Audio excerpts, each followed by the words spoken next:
se lo suplico, yo no los voy a ofender, consejeras y consejeros del INE, ni tampoco magistradas y magistrados del Tribunal Electoral. En sus manos estamos. La República está en sus manos. Por un acto de patriotismo, por sus hijos, por sus nietos, por su carrera de tantos años, hagan lo correcto. Javier, está en manos de los consejeros y, por supuesto, sobre todo de los magistrados, el futuro de la democracia mexicana. Sí, sin exagerar. La gran petición a los consejeros, pero por supuesto, sobre todo a los magistrados del Tribunal Electoral, es que no maten la democracia mexicana. Ni la división de poderes, ni los contrapesos, ni el Estado de Derecho, ni las instituciones. Que no abran la puerta a un régimen dictatorial. Por favor. Bienvenidos amigos y amigas mexicanos a este su canal Benditas Redes Sociales. Yo soy su amigo Carlos Herrera y les comparto la información del día. Para iniciar les haría una pregunta. ¿Ustedes creen que si la ley no fuera clara y dijera que va a lo que le llama la oposición la sobrerepresentación, estarían rasgando las vestiduras? Ahora salen a rogarles a los a los titulares del Tribunal Electoral que no interpreten. Hay que poner atención, mucha atención a esa palabra, interpretación, porque que no interpreten la ley de modo que beneficie a Morena, a la 4T. De verdad que es increíble cómo todos ellos, además siendo estudiados, siendo abogados, saben que para eso se estudian cuando los que están en la carrera de Derecho, para interpretar. Tú vas a leer una ley, la vas a interpretar y no solo eso, la vas a defender tu interpretación. La ley se puede interpretar de muchas maneras diferentes y no solo esa, hay gramatical, hay espiritual, etcétera, etcétera. Vamos a escuchar cómo Luis Carlos Ugalde, quien fuera presidente del INE, se burla en su cara del arrastrado aquí de Guillermo Ortega y de Ciro Murayama, quien envió una carta igual rogándola, así como salió el saco de pus Javier Lozano rogando a los del tribunal que por favor no aprueben el plan C. El otro que lo hizo fue Ciro Murayama, que se las muestro rápidamente, ahorita van a hablar de ella en el video. De verdad que son patéticos y lo dice. Escuchemos lo que dice Luis Carlos Ugalde. Se trata de interpretación. Vamos a oírle, lo vamos a comentar. Carlos Ugalde, director general de Integralia Consultores y expresidente, exconsejero presidente del Instituto Federal Electoral, lo que es hoy el INE. Luis Carlos, gracias por estar aquí. Gracias, Guillermo. A mí me parece que hoy ocurrieron dos actos dentro de la democracia mexicana que son relevantes. Uno de ellos es la entrega de la constancia de mayoría a la doctora Claudia Sheinbaum, que arrasó en la elección presidencial, una obtención de votos que nadie pone en duda, un triunfo aplastante que nadie pone en duda, que la coloca como quien será la primera presidenta de nuestro país. El segundo acto, que tiene que ver de una manera muy relevante con la democracia, es un documento de cuartilla escasa, con las firmas de 27 exconsejeros del Instituto Federal Electoral, del Instituto Nacional Electoral, pero también de algunos ex magistrados de la Sala Superior del Tribunal Electoral del Poder Judicial de la Federación, llamando a quienes hoy son sus iguales, es decir, a quienes hoy hacen el trabajo que les tocó en algún tiempo hacer a ellos, a ser conscientes del papel que están jugando hoy en el futuro de la democracia mexicana.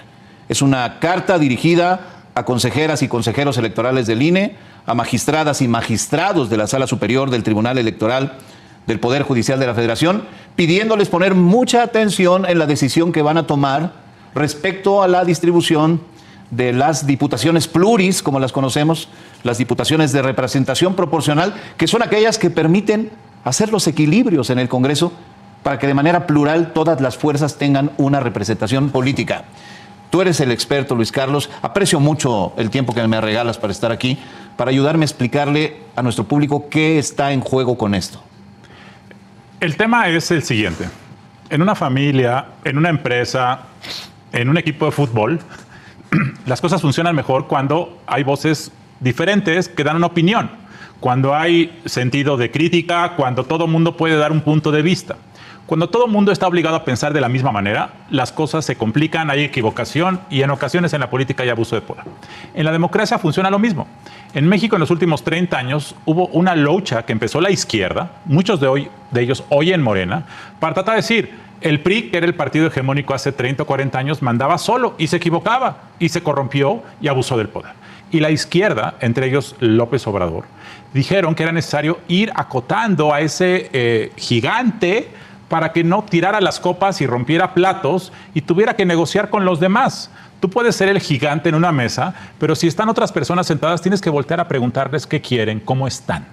Y esa sensación de respeto mutuo es lo que inspiró muchas reglas para evitar que el gigante pudiera definir cuál es la sopa, cuál es la carne y que tuviera que preguntar a los demás. Este principio de convivencia democrática que, reitero, la izquierda fomentó, y qué bueno, es lo que hoy está en la mesa. Morena y sus aliados obtuvieron un triunfo contundente, sobre todo Claudia Sheinbaum, 54% de los votos, pero las reglas establecen que podrían obtener hasta 75% de los diputados. Creo que queda claro que de 54 a 75 pues hay un salto que distorsiona la representación. Entonces lo que está en juego en la mesa es si nuestra democracia va a ser representativa o va a ser una democracia distorsionada. Ese es el tema. Entonces, el llamado que mucha gente ha hecho y que hoy hicimos muchos exconsejeros, exintegrantes de los órganos electorales, es que las autoridades electorales deben tomar en cuenta que el fin último de la democracia mexicana, que está plasmado en la Constitución, es que nuestra democracia sea representativa. Así lo dice la Constitución. Y dos, que se mantenga el principio de que el gigante, el hegemón, que antes era el PRI, hoy es Morena, mañana será otro, tenga que estar obligado a dialogar, a platicar, a escuchar. Creo que este principio de convivencia democrática a todo el mundo le queda claro que es útil en las familias, en los equipos de fútbol, en las empresas, en cualquier lugar. Eso es lo que está en juego, Guillermo. Habrá alguien de nuestro público, Luis Carlos, que se pregunte ¿por qué este debate? A ver qué se resolvió antes, qué se decidió antes, cómo fueron antes las cosas, por qué hay esta discusión, si hay letra constitucional que establece las reglas, si hay leyes electorales que establecen las reglas, ¿por qué esto está en discusión hoy? Nunca antes había habido este riesgo de distorsión de 20 puntos entre votos y diputaciones. Nunca antes. Y dos, nunca antes sobre la mesa había estado la posibilidad de modificar las bases del sistema político mexicano. Por eso es que la Constitución tiene un propósito de que si quieres cambiar la fachada de la casa, la estructura arquitectónica, si quieres cambiar las reglas del juego, es necesario que todos se pongan de acuerdo. No puede ser solamente una fuerza, por más grandota que sea. Si hoy se permite que una fuerza política que obtuvo el 54% del voto pueda cambiar las reglas del juego para el 100% de los jugadores, creo que no es un buen principio democrático. Esa es la discusión. Ahora, es cierto que la Constitución y la ley dice que lo que debe ocurrir para distribuir los diputados pluris son los partidos políticos. Pero hay un tema de interpretación, la realidad va cambiando. Cuando esta legislación se hizo en los años 90, no había coaliciones para competir por diputaciones. Entre 1990 y el 2000 no hubo una sola coalición para competir por el Congreso. Es a partir de 2003, 2006 y sobre todo en 2012, 2015, 2018 y 2024 donde los partidos van juntos para ganar diputaciones. Entonces, si en los años 90 la figura predominante era los partidos, la ley obviamente hablaba de partidos. Si hoy la figura predominante son coaliciones, las autoridades deben interpretar para decir si el objetivo era impedir que un partido dominara, pero hoy las coaliciones son la figura relevante, entonces debemos interpretar que partido es equivalente a coalición. Ese es un asunto de interpretación. Las leyes, las constituciones se deben interpretar en sentido progresivo. ¿Qué es sentido progresivo? Decir que siempre hay que privilegiar los derechos del pueblo. López Obrador habla mucho del pueblo. El artículo 40 de la Constitución dice que es un derecho del pueblo constituirse en una república representativa. Entonces, para que el pueblo pueda ver ese derecho plasmado en la realidad, se debe interpretar la Constitución, Guillermo. Escucho mucho decir, Luis Carlos Ugalde, que Morena, el Partido Verde y el PT actúan como un solo partido. Así es. Es decir, cuando el presidente ha ordenado durante todo el sexenio no cambiarle una sola coma a sus iniciativas, Morena, que es el partido del presidente, pero también PT y Partido Verde han hecho exactamente eso, cumplir las órdenes de Palacio Nacional, y hay que decirlo de esa manera. No pueden ser juzgados como partidos diferentes cuando están actuando como una sola organización política monolítica. Compitieron en la elección, en la campaña, como una fuerza política, porque postularon a la misma candidata, postularon el plan C, postularon las mismas ideas. Y además han anunciado que van a actuar en los hechos como una coalición parlamentaria. Entonces es válido porque ellos lo han dicho que son una fuerza política. Si esa fuerza política de 2024 creo que es equivalente a la figura de un partido político en los años 90. Ese es el tema. Entonces, hay una discusión de Morena, de mucha gente de Morena, no de todos, que dicen, es que antes era así. Sí, efectivamente. En el pasado también hubo coaliciones del Partido Verde y del PRI que buscaban justamente maximizar sus diputaciones a través de convenios de coalición. Es real.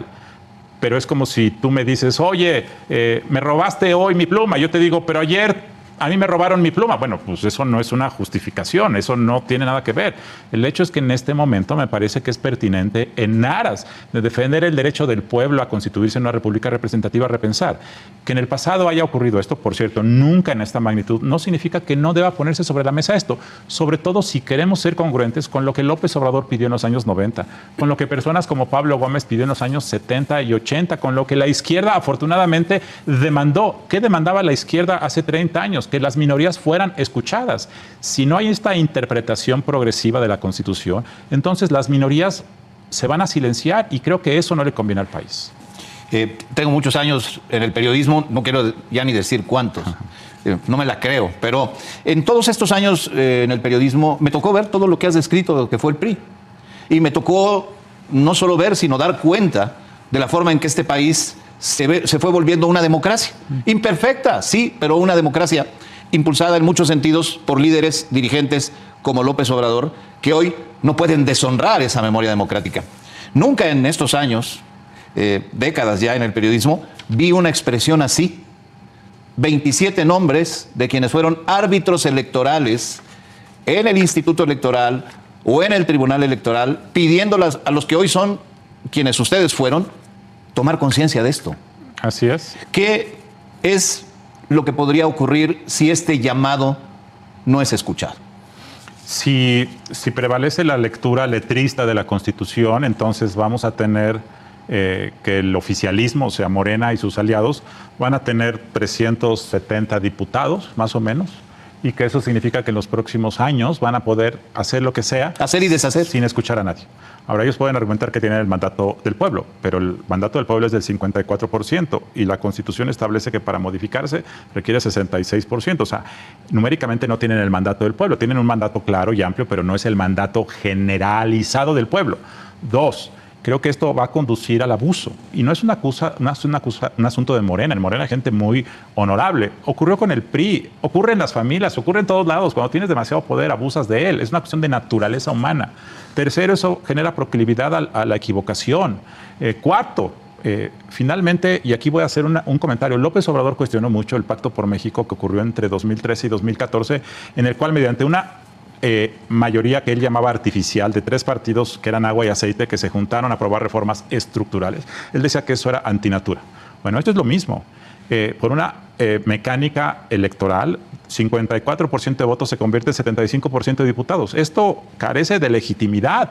Entonces, esa falta de legitimidad que López Obrador cuestionó del Pacto por México hace 12 años es una repetición. Entonces, es una cuestión de estatura histórica. Si realmente esta es la cuarta transformación, creo que Morena la puede hacer de una manera dialogante, persuasiva, negociadora. Creo que esas son las reformas que perduran.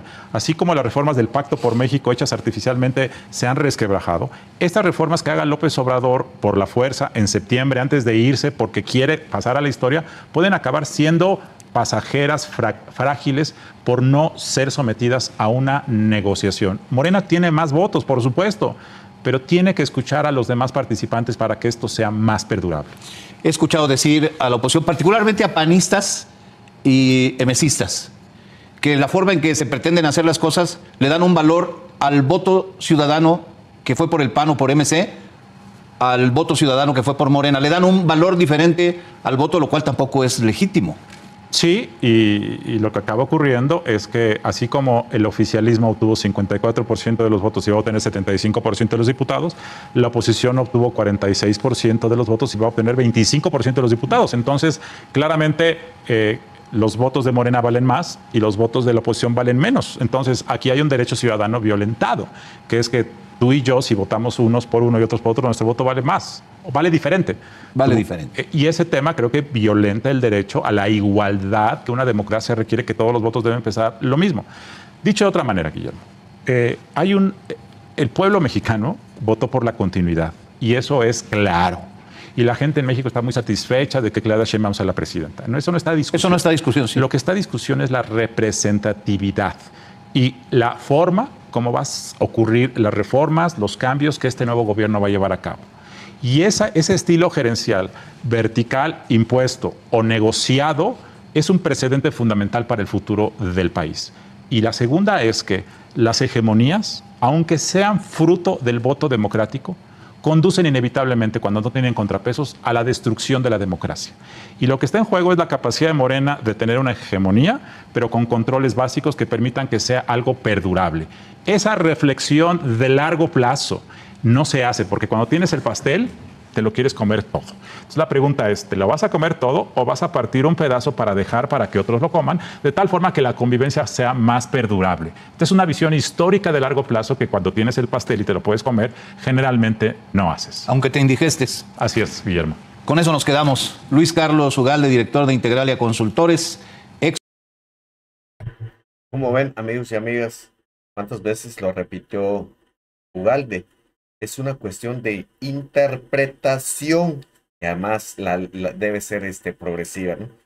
Se echa el clavado, la marometa de decir que antes era por partidos y ahora es por coaliciones. Da pena que quien estuvo hasta el frente del INE, antes IFE, de esas clases de excusas. Y pues lo da a entrever, ¿no? El plan C va. Porque quienes pusieron esas reglas fueron, obviamente, fue el PRI. Y que ahorita, pues ya no les conviene, no les convence a sus intereses. Eso es otra cosa. Pero pues la ley lo dice. Está más que claro.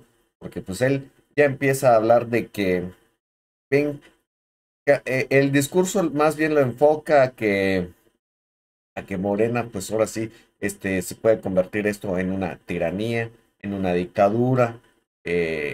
Bueno, hay otros que comentan igual que es un peligro porque no saben lo que va a pasar en 6 años. Bueno, no lo sabemos, pero si la oposición sigue jugando al papel hasta ahorita, ya pasados ya más de 2 meses, casi en medio de las elecciones, y siguen con lo mismo, y con las mismas excusas y con las mismas mentiras, pues difícilmente van a sacar a Morena del poder. Bueno, amigos y amigas, hasta acá la videoinformación. Si les gustó, no olviden apoyarme con un like, suscríbanse, compartan. Les mando un fuerte abrazo. Bendiciones. Muy buenas tardes a quienes ya estén ahora sí que desgustando los sagrados alimentos. Provecho. Nos vemos en una próxima videoinformación. Chao, chao.